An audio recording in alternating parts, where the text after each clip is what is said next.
Maire, on va en parler avec Patricia Issa. Bonsoir Patricia, notre éditorialiste politique. Dorian Droy, bonsoir. Bonsoir. Politologue et membre de l'Observatoire de la vie politique. Avec nous également Patrice Leclerc. Bonsoir. Bonsoir. Vous êtes maire PCF de Gennevilliers et Jean-Marie Villain. Bonsoir. Bonsoir. Vous êtes maire les centristes de Viry-Châtillon. D'abord, Patricia Dorian, je voudrais avoir votre avis sur ce discours de Michel Barnier aujourd'hui. Qu'est-ce qu'il faut en retenir? Est-ce qu'il a réussi son exercice, Patricia, Michel Barnier aujourd'hui, qui était attendu au tournant? On va se dire, oui, il était attendu au tournant. On va se dire qu'il a plutôt réussi, Michel Barnier, puisqu'il n'a pas été hué, c'est déjà ça. Il a été applaudi. On se contente de peu. Non mais... Et oui, mais là où il en est, on se contente de peu. Et surtout, il a été applaudi à plusieurs reprises. Pas longtemps, mais quand même. C'est important de le souligner. Il leur a dit des choses qu'ils avaient envie d'entendre. Vous n'êtes pas les supplétifs, les sous-traitants de l'État, les supplétifs de l'État. Donc ça, c'était important. Il leur a promis de faire discuter le statut des élus. C'est important aussi. De simplifier, c'est important aussi. En revanche, pour ce qui est du budget, eh bien, il n'a pas abordé les chiffres, ce qu'il pouvait faire comme ristourne. Il ne leur a pas fait de promesses qu'il ne peut peut-être pas tenir. C'est en discussion au Sénat, c'est ce qu'il se contente de dire. Mais en tout cas, c'est un exercice qu'il a passé plutôt avec réussite. Dorian Droy. Oui, l'ambiance est un peu à l'image du moment particulier, de cette espèce de chaos un peu politique, institutionnel qu'il y a dans l'atmosphère.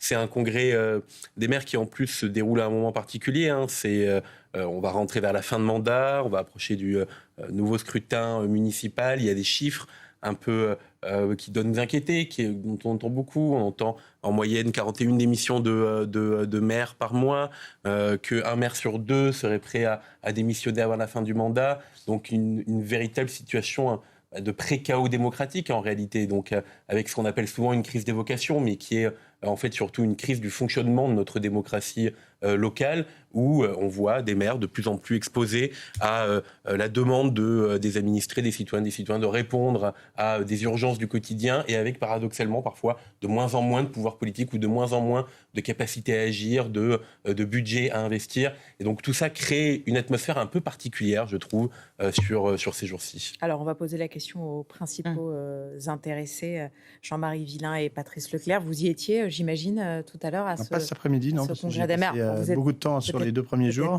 Bon, en tout cas, est-ce que vous avez été rassuré par le discours de Michel Barnier ou pas du tout? Écoutez, moi je serais déjà peut-être un petit peu rassuré à la fin du vote du Sénat, parce qu'a priori, il y a quand même des avancées qui semblent arriver. Pour le moment, je ne suis pas rassuré. Déjà, parce que quand j'entends, c'est des communes riches, il y a 450 communes qui sont concernées directement par ce prélèvement. Je suis heureux d'apprendre que Viry-Châtillon est une des 450 villes les plus riches de France. Bien entendu, c'est un leurre complet. Tout le monde doit faire des efforts dans tous les domaines. On sait bien qu'il y a le déficit. Première des choses, il dit donc on n'est pas les responsables de ce déficit. Vous avez parlé de ristourne. Mais une ristourne, c'est quand vous achetez quelque chose. Eh oui. Là, moi, j'achète rien. J'achète rien. On me prend. Dans la négociation. On me prend, tout simplement. On me prend 950 000, entre 950 000 et 1 million d'euros, justement, dans ce cadre de ce prélèvement. Ça va coûter 500 000 euros à la collectivité sur l'augmentation de la CNRACL. L'AFCTV, on va encore perdre aussi de l'argent sur le FCTVA. Je viens ce soir de passer 2h30 en conseil municipal pour le rapport d'orientation budgétaire. C'est-à-dire que je dis, voilà, nous avons dit tout ce que nous avions l'intention de faire pour poursuivre notre mandat à l'image de ce qu'on a fait depuis 2020. Et il y a 2 mois, alors que nous étions en préparation de ce rapport d'orientation budgétaire, on apprend que finalement, c'est 1,5 million de moins. On les invente comment, ces millions? Là, pour l'instant, à l'heure actuelle, pour votre... C'est 1,5 million. C'est 1,5 million en moins. 1,5 million direct. Faut juste pas oublier, en 11 ans de mandat, ça fait 11 ans que je suis élu, bientôt 11 ans, c'est, si on tient compte de l'inflation, 25,4 millions d'euros de moins de dotation. Nous avons, diminué le personnel. On a pratiquement 80 personnes pendant ces 10 ans qui n'ont pas été remplacées ou qui ont été réorganisées avec des réorganisations des services, de façon justement à faire des économies pour pouvoir faire des investissements. Nous avons un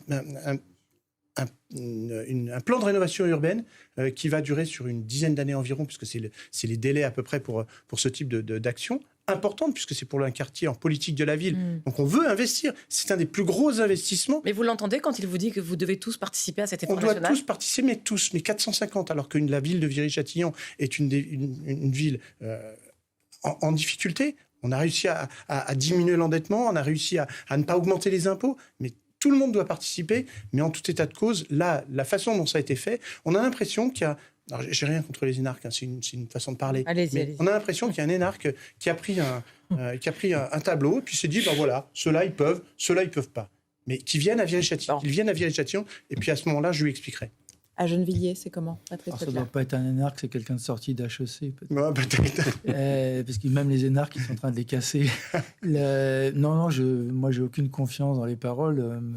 Le Premier ministre est sympathique, comme ça. A des paroles, il sait nous parler parce qu'il a un peu du sérail.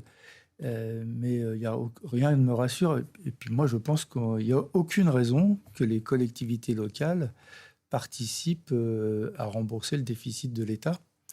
Sur ces dernières années, les collectivités locales n'ont pas accru le déficit de l'État. C'est un mensonge. D'ailleurs, c'est à peu près reconnu. Mais il l'a dit, d'ailleurs, que c'était pas de mensonge. Bruno Le Maire, vous avez accusé d'être... C'est un mensonge de Bruno Le Maire. C'est toute l'équipe de Macron qui, depuis le début, essaye de se séparer des communes et de cette démocratie de proximité.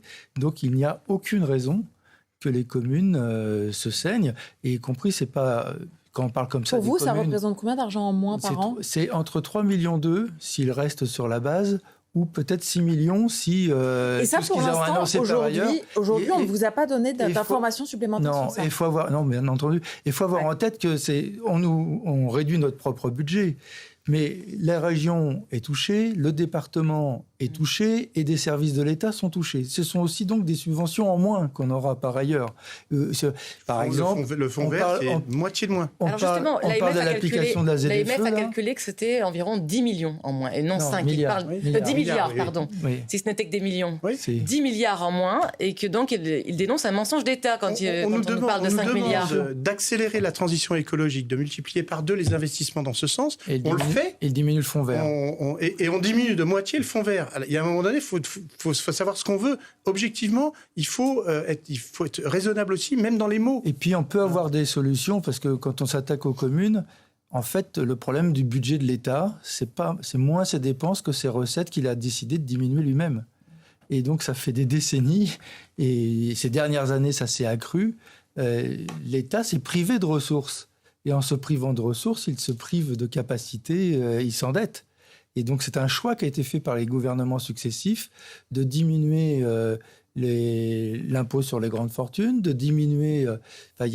moi, j'ai reçu Michel Barnier à l'occasion du 40e anniversaire des distributions des Restaurants du Cœur. Oui, c'était quelque chose. De 85 à aujourd'hui, le PIB, c'est-à-dire la richesse créée en France, a augmenté de plus de 250%.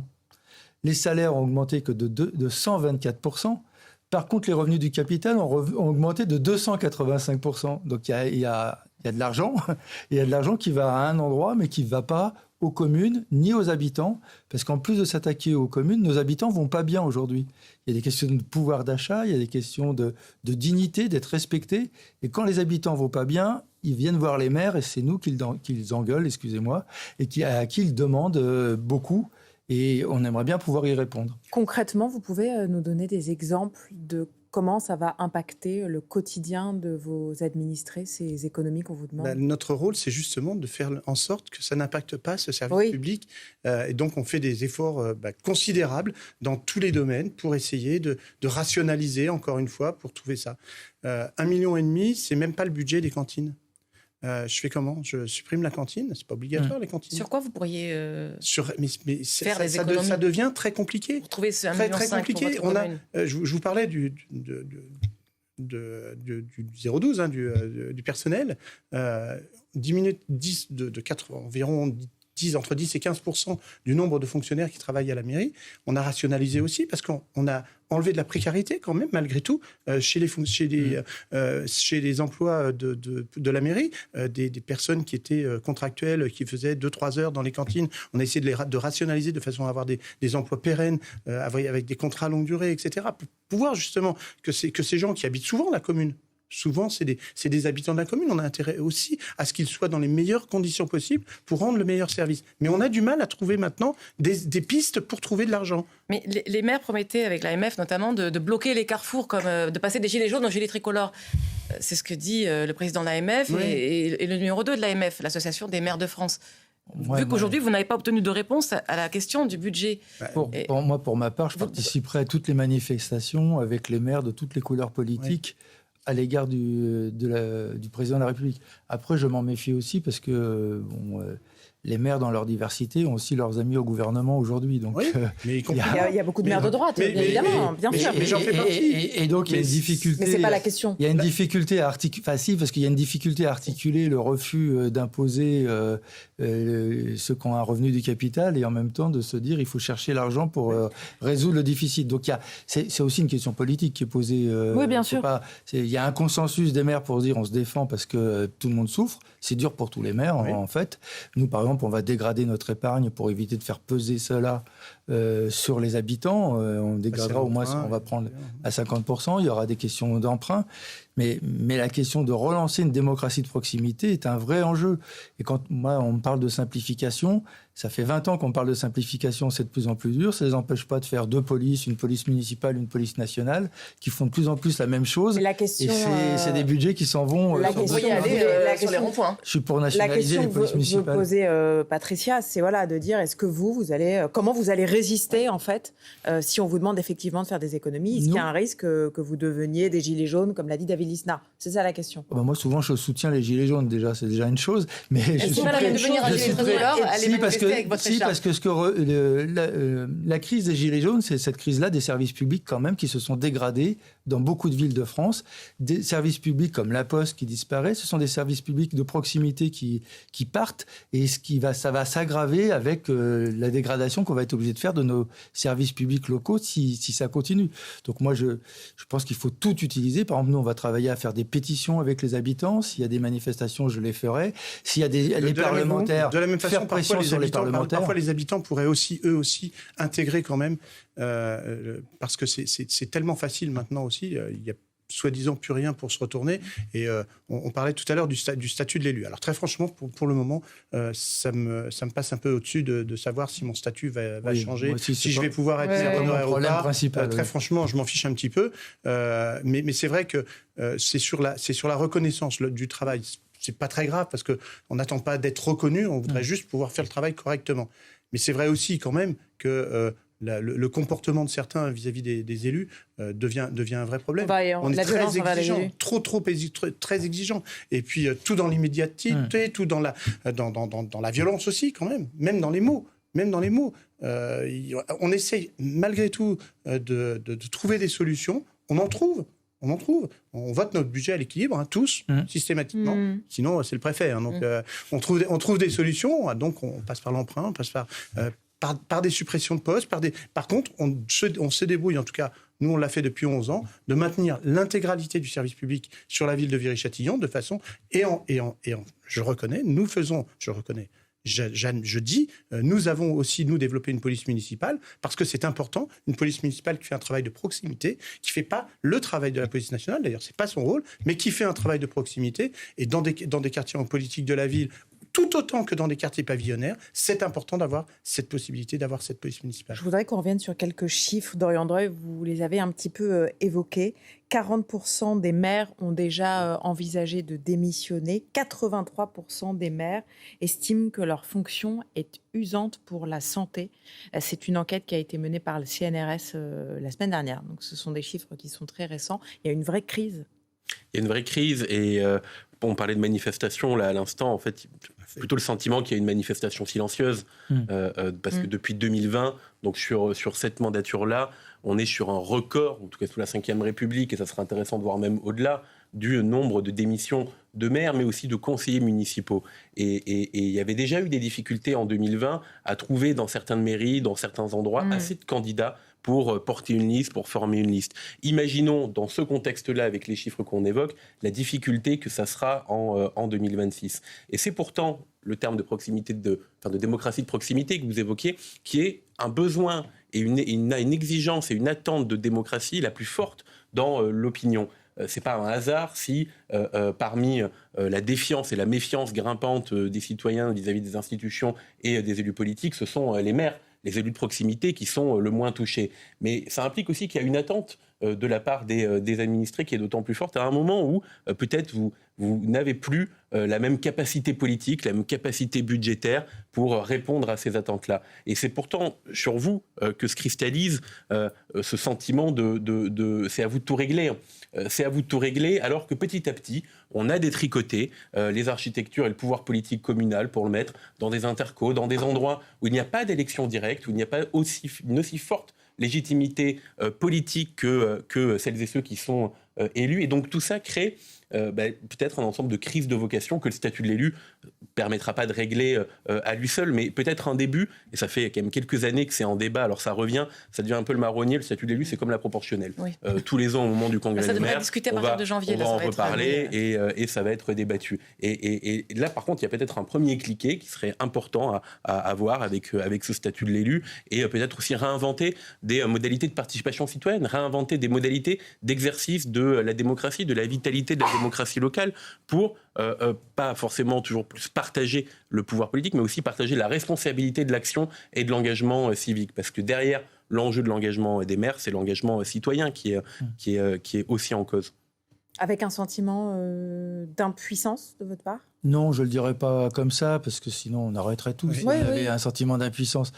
Non, au contraire, plutôt une frustration, et puis une colère aussi, parce qu'on nous empêche d'agir comme on le souhaiterait. Le statut d'élu est certainement utile pour les petites communes, parce qu'eux ils sont maltraités et c'est difficile pour eux.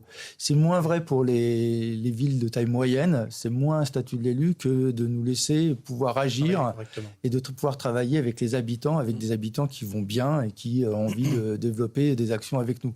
On souffre de plein de choses, on souffre aussi de la désaffection du monde associatif. C'est-à-dire dans des collectivités comme la mienne, à Gennevilliers, il y a un monde associatif qui est vivant, qui est dynamique, mais on sent bien qu'il dépérit un peu et que c'est les retraités. En plus de repousser l'âge de la retraite, fait qu'on a moins de jeunes retraités qui peuvent s'occuper des associations qui font le dynamisme des collectivités locales. Dans nos villes, ce sont les retraités qui font vivre les associations. Et donc, s'ils sont plus vieux, c'est plus difficile. Donc, c'est plus de la frustration, plus de la colère qu'on nous empêche de pouvoir agir, de la colère sur le fait qu'on ne nous représente pas, y compris sur le fait qu'il y a un dénigrement en fait, de l'action locale. Un dénigrement. Et on a subi des crises. Il faut voir ce qu'on a subi. C'est la culpabilisation. On a dû faire face à la Covid, on doit faire face à la crise économique, on doit faire face aux guerres, parce que ça crée quand même un climat anxiogène, et on a accueilli des personnes. Le prix aussi des fluides qui ont augmenté parce qu'avec la guerre en Ukraine, par exemple, ça aussi. Ça a été quand même une claque. Tout le monde l'a vécu. Bien sûr, chacun dans son habitation l'a vécu, mais les communes l'ont vécu. Viry, c'est de 1 à 5 millions. Voilà. La facture, elle change. Elle passe de 1 à 5 millions rien que pour les fluides au moment de la guerre en Ukraine. Comme vous le dites, le Covid qu'il a fallu gérer quand même, en permettant aussi aux agents des communes de rester chez elles. On nous a demandé également d'aider quand même les entreprises qui étaient fournisseurs de nos villes, de façon à ce qu'elles ne se cassent pas la figure non plus et créent encore des personnes du chômage supplémentaire. Je pense qu'il y a surtout la colère, elle vient surtout de ces mots qu'on utilise parfois et qui sont ultra violents. Pour moi, quand j'entends dire qu'on est responsable, qu'on est irresponsable dans la façon de conduire, moi, les mots de Bruno Le Maire m'ont fait super mal. Vraiment super mal, parce que et quelles que soient les couleurs politiques, on se travaille pour notre ville. Sincèrement, on le fait avec beaucoup d'ardeur, beaucoup de disponibilité. C'est difficile de s'entendre critiqué par des gens qui ont aussi participé des difficultés financières du pays. Donc, moi, je voudrais plus un peu de respect, puis un peu faire attention aux mots qu'on utilise sur la façon... Michel Barnier, aujourd'hui, il a fait preuve de respect vis-à-vis de vous. Oui, enfin, il fera preuve de respect. Il fera preuve de respect au-delà des mots. Moi, j'attends qu'il fasse preuve de respect en écoutant un petit peu ce qui va être dit au Sénat et à l'Assemblée nationale, où les parlementaires ont envie de nous respecter d'une manière financière beaucoup plus importante. D'autant que dans les moments de crise, tout le monde est bien content de trouver l'engagement des maires et des communes. Et on l'a beaucoup vu ces dernières années. Souvenez-vous du moment des Gilets jaunes, puisqu'on en parlait. L'opération mairie ouverte, les cahiers de doléances installés dans les mairies, le grand débat, tout ça a vécu et a réussi et a permis de sortir d'une crise politique, ou en tout cas temporairement d'un blocage politique, grâce à l'engagement des communes. Donc l'État, le personnel politique ou autre, tout le monde est toujours bien heureux de faire appel aux mairies quand la République vacille. Ouais, je voudrais rajouter une difficulté qu'on vit ces derniers temps, c'est que la valse des gouvernements successifs ne nous aide pas dans notre travail. Par exemple, le temps que je prenne un rendez-vous avec un ministre de l'Éducation nationale, trois fois ça a changé. On me donnait le rendez-vous, j'en avais... Mais donc, il y a des politiques qui ne sont même plus suivies. C'est-à-dire qu'on devrait retravailler les REP, c'est-à-dire les réseaux d'éducation prioritaire. Ça a pris 2 ans dans la vue. La politique de la ville, ça s'étale dans le temps. Enfin, il y a plein de politiques qu'on doit mettre en œuvre et qui nous mettent en difficulté sans visibilité. Quand le Premier ministre vous demande de ne pas participer finalement à l'instabilité, parce qu'il dit les Français ont besoin de stabilité, c'est quelque sorte, il vous dit ne participez pas à l'instabilité qui se joue à l'Assemblée. Il y a eu un appel à projet pour les cités éducatives. Oui, bon exemple. C'était le 2e appel à projet. On n'avait pas été retenu au premier, peut-être qu'on n'est pas assez bien travaillé, donc on a bien travaillé en amont et on a été a priori sélectionné. On a même eu, quelle chance, 100 000 euros de versés comme pour amorcer le projet. Sauf que la décision, elle n'est toujours pas prise, là où elle aurait dû être prise au mois de septembre. Ça veut dire que nous, on s'est engagés, c'est-à-dire qu'on a recruté une personne, alors c'est des temps partiels, etc., mais on a recruté une personne pour mettre en place cette cité éducative. Et à l'arrivée, je suis en attente. Alors, on devait lancer les premières rencontres. La préfecture me dit, on attend. On attend parce qu'on attendait le nouveau ministre. Les maires comme les préfets souffrent d'ailleurs, parce que même les préfets n'arrivent plus à suivre. On leur donne des injonctions, ils ne savent même pas comment faire. Donc, c'est très difficile pour tout le monde. Merci à tous d'avoir participé à cette discussion.